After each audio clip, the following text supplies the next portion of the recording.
All right, we did it. We got the droid. Yay. Okay, let's see what's going on with him and then actually, level him up. I don't even know how many levels. We've made it pretty far in this game. Statement. HK-47 is ready to serve, Master. Ooh, look, I know we're on Tatooine, but you ain't gotta call me Master or nothing. Query. Don't I? I was under the assumption that organic meatbags such as yourself enjoyed such forms of address. Well, I mean, the right person in the right scenario, it can kind of be, enjoyable. Wait, hold on, what do you mean organic meat bags? Retraction. Did I say that out loud? I apologize, Master.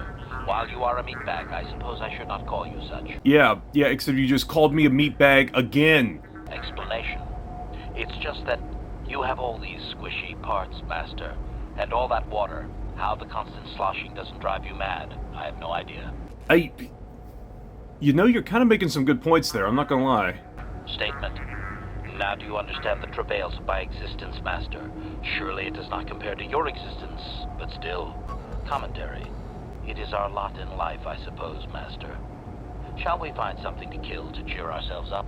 So yeah, I think you've picked up on HK-47's quirks so far. Yeah, he calls all organics meat bags, which, I mean, I guess we've probably, I was thinking about calling him Clanker too, so I think it's kind of, it evens out. And he also starts every single one of his dialogue boxes with an explanatory noun to say whatever type of sentence he's going to say. A statement, a query. Yeah, it's actually a pretty cool little design for a droid, just to talk and explain what kind of sentence he's going to say before he says it. Yeah, he's just cool. I like him, and he's got a sick design. It's kind of got like a really beefed up battle droid look, if you really look at it, but it's unique. It stands on its own. And as much as I like that little standard blaster you've got in your hand there, I do want to get you something better and just kind of level you up in general. So, let's go ahead and do that. See, this is your badness meter. It's very high for a droid your size. So like I've been saying, typically what I do with HK-47, because I just don't use T3 a whole lot, whereas HK-47 is constantly in my party and constantly fighting, so I like to give him some level of computer use, because, I don't know, just letting him be able to access consoles and, hack through doors, I find it a lot more helpful, because he's typically much better in combat than T3 is. But as you see when you start out, he doesn't have that persuasion. He's more, he's got repair, but not the other skills. So I'm going to pour a little bit of points into him for now, and then, we'll go from there. He also, for some reason, has a super high strength buff. I don't know why he has a strength modifier. He cannot use melee weapons, so it really doesn't help him out a whole lot. But we're still going to outfit him with some stuff. Let's get him some droid light plating, type 2, at least for the time being. Let's give him a flamethrower, a shield disruptor, security tool interface, a droid motion sensor, nothing in that slot, and energy shield 2. And as for the weapon, okay, so we've got a blaster rifle, that for him gives him a plus 14. Let's see if we have anything else. Ordo's repeat. Is that Canderous' gun? Why do we have Canderous' gun not attached to Canderous? Oh, right, because I gave him a sword for that little bit. Let's go ahead and give that back to you. And I don't really have too much better than the standard blaster rifle, so I'm just going to give him the carbine, because, I don't know, it looks cool. Don't worry, we'll get you a really good weapon at some point, but this will have to do for now. So here's the thing, guys. Unless I am grossly misremembering how this planet's story plays out, which I could be, because there's apparently been a lot of stuff about this game I don't remember quite right, but I think we can beat Tatooine, in the next 2 episodes. Or it would take about 2 episodes worth of stuff to wrap up everything I want to do on this planet. And then after that, I'm going to be honest with you all, I'm kind of at the point I need a little break from KOTOR. Probably once we finish Tatooine, I'm going to take a break, play another game, then we'll come back and do Kashyyyk and Manon and all the other stuff to wrap up. But there are a few things on this planet I want to take care of. Namely, two of our companions have companion-specific side quests that play out here. And I want to see if I can at least trigger one, if not both of those today. I know one of them we are very close on getting it out. And the other one I think we're not too far away too. So let's go ahead and take care of that. And yes, that means it's going to be a dialogue-heavy episode today. Which is probably not great because I only just woke up and I'm not sure if I'm funny enough for this right now. Hey there, what can I do for you? You know, out of all the times that you have decided you wanted to come talk to me, I've decided I want to come talk to you. Let's talk about something. Let's talk about your brother and how that's a very traumatic experience. Tell me more about him. I'm sorry for the way I acted before. It's just that when it comes to Lena, I tend to get a little worked up. Yeah, I get it. Yeah, oh, I don't approve of who my boyfriend's dating, yada, yada, yada. Look, is there like a reason you don't like her so much? My brother and me had a good thing going. Sure, Griff had his run-ins with the law on Terrace, but we got by okay. Until Lena came and ruined everything. She was a dancer at the cantina where my brother used to go play Pazik. Griff could be a real smooth talker, and it wasn't long before the two of them were dating. But Lena was used to dating rich Teresian nobles, guys with mountains of credits. Griff could never give her the lifestyle she was used to, no matter how hard he worked. How hard he worked? Weren't you talking about him being a criminal earlier? You mean how much you stole, right? I'm not gonna pretend Griff wasn't a hustler and a con artist, but that doesn't mean you can just insult him. He did what he did to look out for me. I thought Lena would brush Griff off when she saw how poor he was, but for some reason, she stuck around. I guess she saw the potential for a big payday down the road. Crazy idea here, Mission, but considering what you just said about this Twi'lek being a gold digger, and deciding to still hang around your, broke bum of a brother, maybe she actually just liked the guy. You know, sometimes feelings are inexplicable. Trust me, I've been trying to explain to my therapist for a while now why I feel this way about Bastila. I saw Lena for what she really was. A busty, credit-grubbing cantina rat. She used Griff and took away the only family I had. After they'd been together for a few months, Griff told me he was leaving Terrace. He and Lena were gonna try and make their fortune off-world. He promised as soon as he made enough credits he'd come back and get me, and we'd all live like royalty. That was 2 years ago. I haven't seen him since. I don't even know where he went. Yeah, I'm gonna be real. I think you're kind of projecting some of your issues you have with your brother onto Lena here. I don't really think she's necessarily the one at fault. From what it sounds like, now don't get me wrong, you know, maybe she is just in it for the money, but the fact that she's stuck with this guy despite not having a job, I don't know. I think that says something about her, but I think it says a lot about your brother too, that he's the one who left you. Oh, I know what happened. As soon as she got him off Taurus, Lena sunk her claws into Griff butt good. She twisted him around her little finger and made him forget all about me. I know I'll probably never see Griff again. But part of the reason I came with you was the hope that I could find out what happened to my brother. Don't worry. I won't let the search for Griff get in the way of what we're doing. Let's just get back to the task at hand. Yeah, I'm sure we're not going to run into Griff whatsoever inside this game, and I'm sure that's not exactly the reason I came to speak with you just now. Alright, that's all I wanted. Ciao. Okay, have it your way. It's Burger King, baby. Okay. We talked to Mission. Now it's time to talk to who I really wanted to talk to. Yeah, that's right. You guys had enough of a break. Time for more me and Bastila shenanigans. How can I help? Wait, hold on. Wait a minute. Can you show me one of the visions again? Hold on. Are you just a walking cutscene player, Bastila? I can try. What would you like me to recall? The vision I had on So she's just a human VCR that I can use at any time I want. That's pretty dope, I'm not gonna lie. But that's what I actually wanted to talk to you about. I just kind of want to, get to know you more, tell me a little bit about yourself. Do you enjoy long walks on the beach? Do you like guys who wear purple and base themselves around certain fictional biblical heroes? Yes, I suppose I can understand your curiosity, given the bond that connects us. Very well. I'll tell you a bit about myself. Yes, the door's open. Okay, okay. Well, you know what? I asked Johanny this question earlier, so I'm curious, how did you end up joining the Jedi? Please, I'd love to know. I was found to be strong with the Force at a young age, as most Padawans are. As a girl, I was given to the Order to be trained. When I joined the Order, I left my family on Tal Ravan, as all Padawans do. My family is still there, the last that I heard. I've had little contact with them, as it is discouraged. Could you, I don't know. Could you elaborate on that? Like, why is it discouraged? Relationships with family members are fraught with powerful emotions. Such extremes are to be avoided. Anger and hate are the worst, but even love can lead to folly. Come on. I mean, yeah. Oh, yeah. No, heightened emotions are really dangerous. Ooh. Don't. I would never. So like, you're not allowed to love or something? Tell me more about this. Emotional entanglements can be dangerous. They can impair rational thought. They can lead to outbursts of uncontrolled emotion. A Jedi must be above such things. Yeah, well, at least I haven't had any moments like this at all in the, like, I don't know, 12 to 13 videos I've made on this series. But, I'm just wondering, like, do you agree with this too? Like, I don't, you're not sounding super convinced here. I think you're just kind of repeating what you've been told.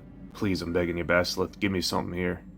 It can be a hard lesson to learn. I was not on good terms with all of my family, but I do remember missing my father terribly for a long time. Oh boy, daddy's girl. Okay,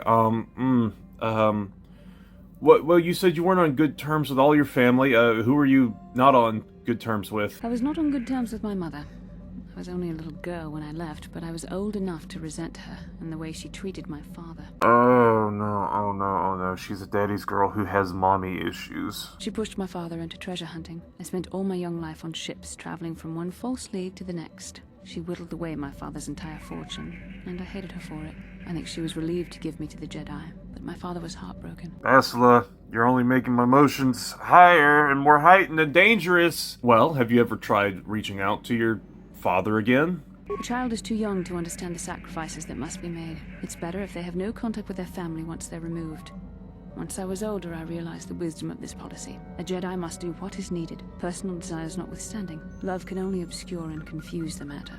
Yeah, but like, if a Jedi were to love, it wouldn't be that bad, would it? And, no, I'm sorry, I want to go with this one. She really does sound kind of really sad saying this. Like, she's repeating what it's the same thing I've been saying with Bastila. And this is one of the reasons I love her character so much. She is written so well. And one of the many aspects is the fact that she knows, like, all the Jedi's teaching, like head knowledge. She knows and understands it all. But in her heart, she struggles with a lot of it. And it's not just this particular thing. We've seen her be kind of like very, very petty, very childish in a lot of ways, despite all the teachings about wisdom. Like, remember that was kind of funny whenever she used the Force to push Mission over. But that's what makes her arc in this game. And if you played the game, you know what happens. So compelling and interesting to me, because they really do set it up in a lot of really subtle ways, and then it has a very, very good conclusion. Maybe not like the most groundbreaking thing of all time. It's just well written, okay? That's what I like about it. Oh yeah, the dialogue box. Yeah, you sound really sad when you say this. Even a Jedi cannot always control the feelings of the heart. We must do our best to guard against it, no matter what the cost. But some sacrifices are harder than others. I do not wish to discuss this anymore. I would rather return to our mission. Return to mission? I just got done talking to... Oh, return to our mission. I got you. Maybe she's a communist. So yeah, Bastila and Mission both have missions on this planet. They can be started at any time. I just want to go ahead and take care of them while we're here. I think, at least for Mission, that might be all we have to do. Bastila, we need to talk to her one more time, and I could trigger that, but let's just kind of leave the ship with the two of them, see what happens. And apparently Bastila needs to level up. Let's take care of that real quick. I'm actually going to give her this right here, Force Suppression. I was going to upgrade her Force Push, give her some more attack options, but I remembered, like, I have kind of been setting her up as a support character. So what if instead of buffing us, she could also debuff our enemies? And that's exactly what we're doing with this power. Because that's what it does. It cancels first and second tier force powers active on a target. So things like this, the enemy's force buffs can be affected. And trust me, the enemy will use these from time to time. Okay, so we've walked about 10 feet away from the ship and nothing activated. By the way, that's what's supposed to happen. Basically, if you come to the landing pad after one of your companions is... set up and ready to go, someone will approach you, like, as soon as you leave the ship. So, we probably got to talk to someone a bit more. Mission, do you have anything else to say on your brother? Don't worry. I won't let the search for Griff get in the way of what we're doing. Let's just get back to the task at hand. Is there anything else I can help you with? Yeah, you could help me out tremendously if you decided you did want it to get in the way of the task at hand. Okay, seems we might have to do a little bit more for Mission than I thought we did. We'll come back to that, because we're just going to go ahead and take care of what I know we need to do with Bastila, which means back inside the ship, everyone. Don't know why we need to be in the cockpit with Karth here for this to happen, but sure. How can I help? So I could tell that you wanted to talk to me. Yes, you wanted to talk to me. Not the other way around, I'm sure. I do. I've been watching you, studying you closely to see what kind of progress you've made since your training at the hands of Master Zar. Oh, there we go, folks. Oh, what did I say? I just got that way with the ladies. Okay, come on. You've been watching my progress of my training. Come on, we both know the real reason you've been watching me. You never give up, do you? I admit, I'm interested in you. I find you intriguing, compelling even, but it's not what you think. You have a great gift. You have an awesome command of the Force, and I tremble when I think of how you might misuse it. Well, how about that? I make you tremble. You get all tingly inside, too? What? No, of course not. Not like that, anyway. In many ways, you are dangerous. You could be the savior of the galaxy, or you could bring untold destruction upon us all. I've seen how you've resisted many temptations and continue to walk the path of the light side. Very commendable. But I'm afraid you might stray from this path.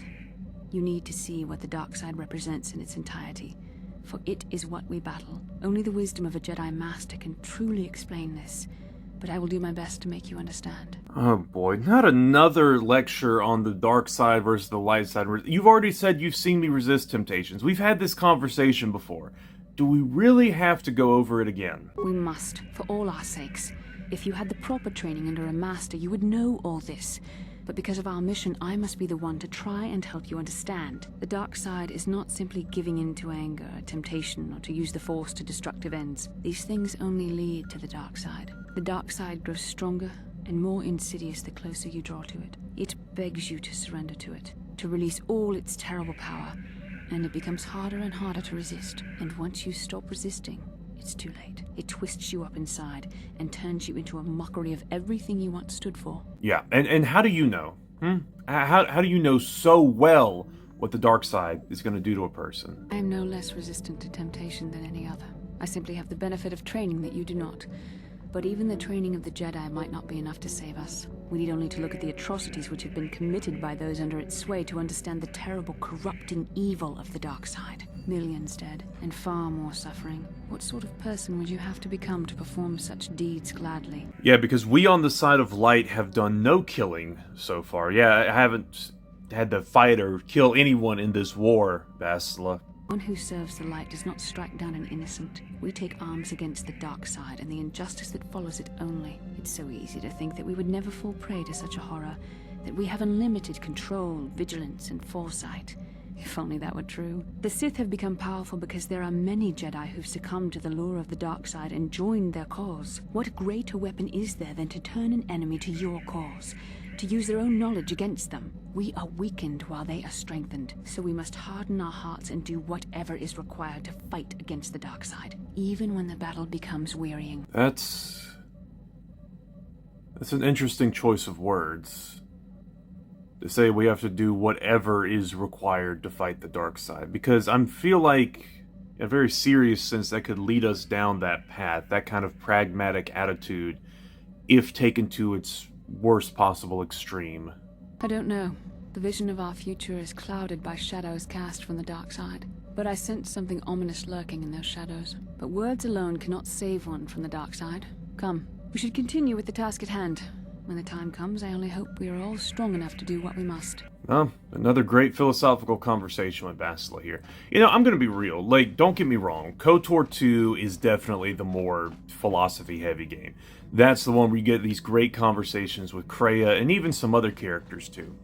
But I feel like it kind of overshadows some of the really good aspects of Knights of the Old Republic 1. Like, some of these conversations with Bastila and the other characters about the nature of the Jedi and the specific scenarios that we find ourselves in the middle of a war, would I say they're better or like deeper or make you think a lot more? Not necessarily. I mean, I do think the KOTOR 2 conversations are superior ones, but that doesn't mean that these aren't good as well. Like, there's some really good stuff to be found in this game, talking to some of your companions.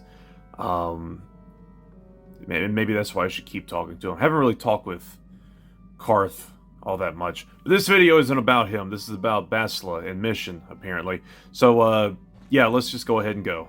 Okay, now, we've got the two of you with us. Let's walk forward. Genchopa chawi tichok twis yun kun. Watuyama kama wona henak nek. Bugra shak kunti chiwa chawa. Dong abuk shami nonok. I'm Bastila, yes. I take it that you know my mother? Bona na kachu. Kicha badwang. Wanga kum kiba bu mulera. Kakin chak nawagawa bakon. Donk kiba nukunek. Tonga boksha nagnong. Is there something I can do for you, miss? As you can see, we're in quite a hurry. Look, Bastila, there's no need to be rude, and we are in a hurry. A hurry to complete this very side quest, so go ahead and keep talking to the lady. Kakin cha na kwat na bon kon. Wana kumbes. Chi pala mulek. Tong ki pa nagnonek. Tu nikton chun chun ke nemolek rabest. Uf mala ni bokurk. My mother's condition? Tin un pa do punta krita. Ak ti kondo ona chaba chisa wanki. Ti toki grantu kon chi chan kun green kanchan tu pro. Bok wala no bok cha. Nichi kon chuva kin lorta itakun. I've not seen my mother since I joined the Order. Do you know what's happened? Did you say anything about my father? Genchopa chawi ti chok twis yun kun. Watuyama kama wona henak nek. Bugra shak kunti chiwa chawa. Dong abuk shami nonok. I see. Where did you meet her? Do you remember? Chachika don mulaka. Watayumaka wamahona nek. Ashantington unumani patoka. Wana kuna best chinga pala multonki. You know, I could take this conversation a lot more seriously if the tumor creature wasn't standing behind you the whole time, just looking at you like that. Like, why does he have to be standing there while we're talking about Bastila's mother's, like, severe illness? Anyways, I guess we probably should go visit your mother if we get a chance, Bastila. Part of me would rather not see her at all. But if she's really sick, well, we shall see. And whoa, okay, she just faded out of existence. Well, it doesn't matter, she served her purpose, which was just to get us to the next step of the quest. Let's go. Says she was in a cantina, right? I'm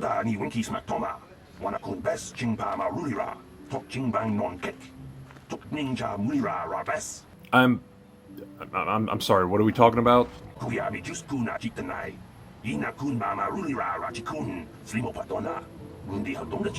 Hey, aren't you the guy who was in there preaching about how we shouldn't be killing the Tusken Raiders and now you're being super racist to us humans? Or are you just another Duros and I can't tell you apart, in which point I'm probably proving your point? Wait, hold on, Helena, that's Bastila's mother's name. Her mother was supposed to be here somewhere. Ask if they've seen her.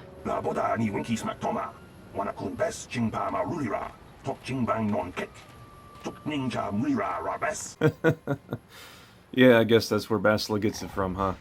Is she still over there? We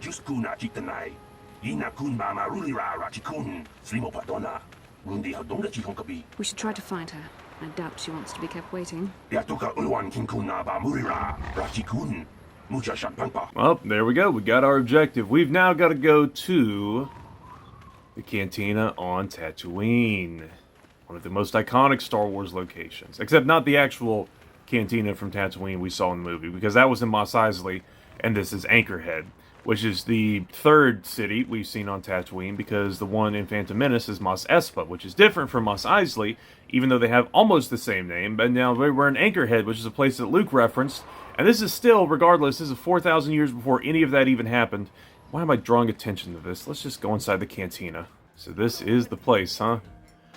Well, mission, keep your eyes out for a white woman who looks like she owns the place. No, not that one. She only owns my heart. Hold on, wait a minute, because I found Helena, you know, she's back there. But while scrolling through the patrons here, saw this guy, Gandroff, Who the heck is Gandroff? I want to talk to this guy, but let's stay on topic for right now.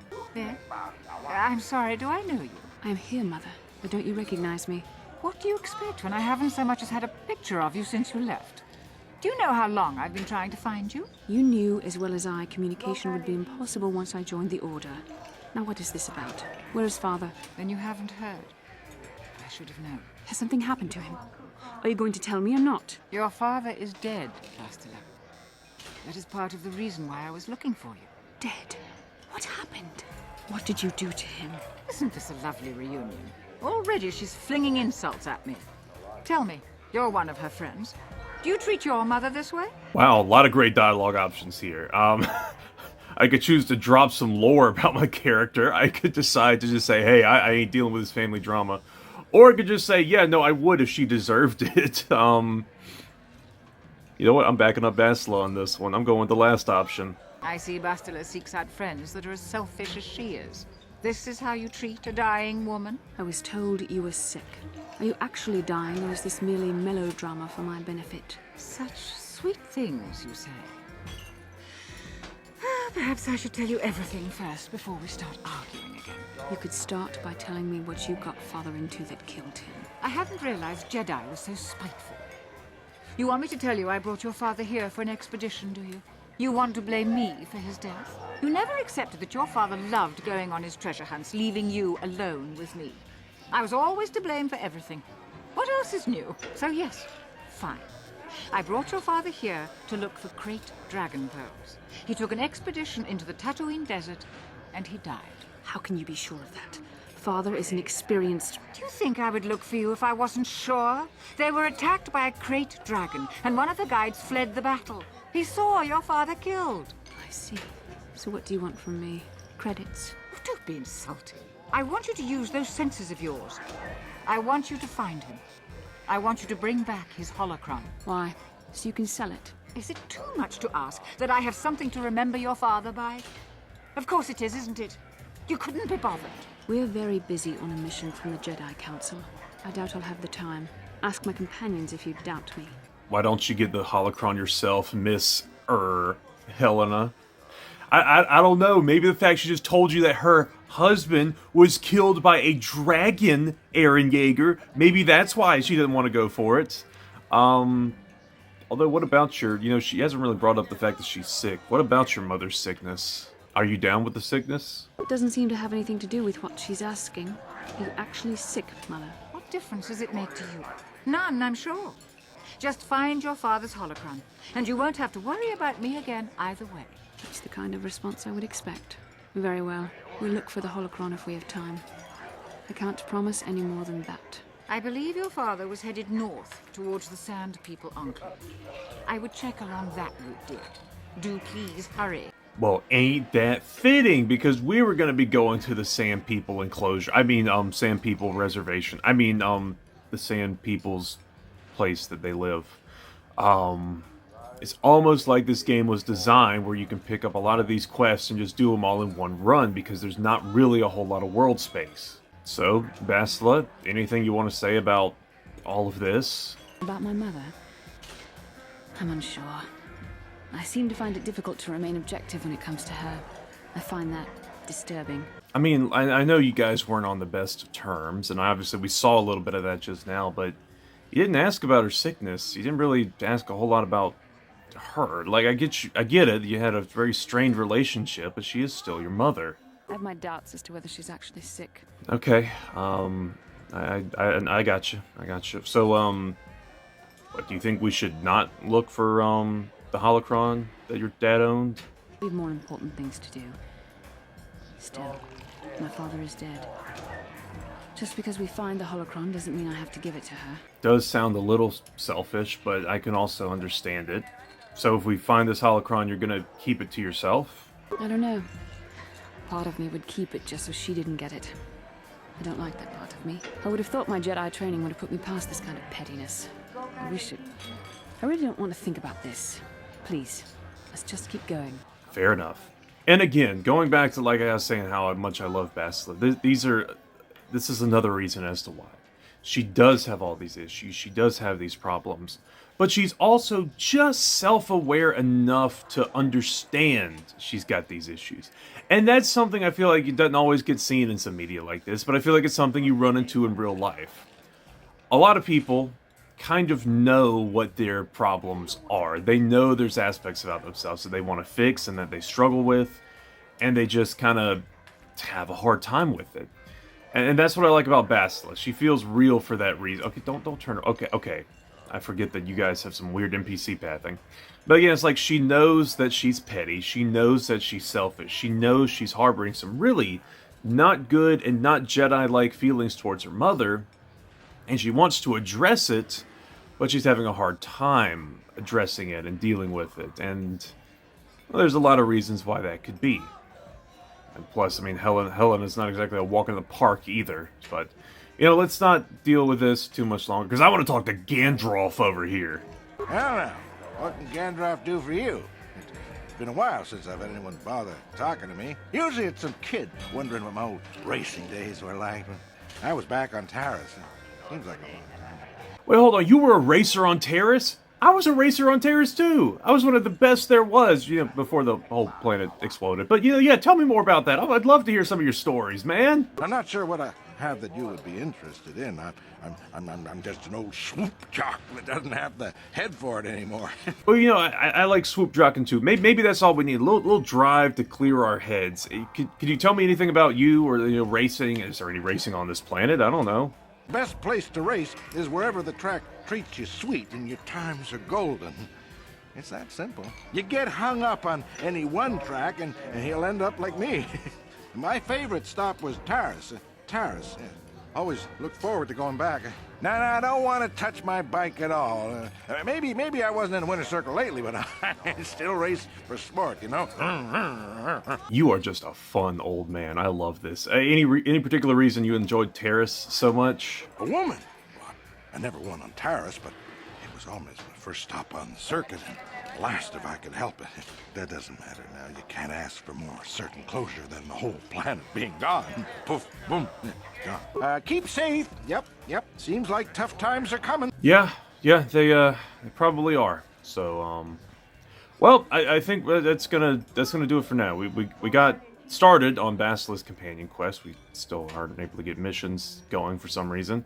But we're going to see if we can't work on that because, yeah, I would like to get missions at least somewhat started before we leave out for the Tusken Raider encampment. Also, I know we just got HK-47 in the last one, and you all probably wanted me to run around with HK-47 today. Sorry I didn't do that, but I wanted to knock some of this stuff out first. Don't worry, though. HK will be with us to some degree moving forward. So, yeah, alright, see you next week.